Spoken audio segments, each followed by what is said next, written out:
Closing arguments wrap up this morning in the trial of American student Amanda Knox, who was accused of murdering her roommate in Italy.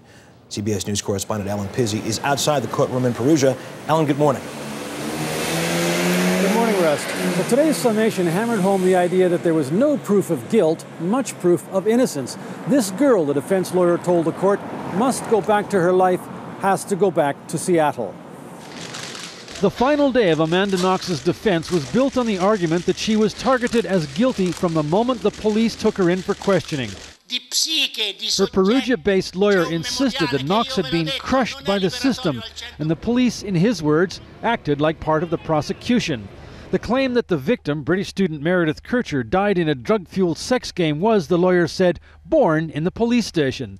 The closing arguments are the best chance the defense has to focus jurors' minds on key pieces of evidence presented over months with long breaks between court sessions. These closing arguments are critical, which is probably the biggest difference between the United States and the Italian judicial system. The defense team believes the case is going their way for one simple reason.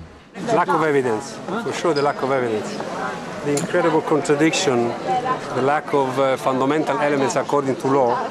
Knox's parents are pinning their hopes on the 6-member jury finding reasonable doubt. I know they were taking notes at some really critical times, so that's always good. So I keep thinking maybe they'll go back and take that into consideration when they're doing their deliberations.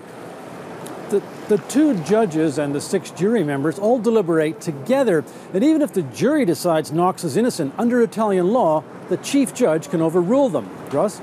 Ellen Pizzi in Perugia, Italy, thank you.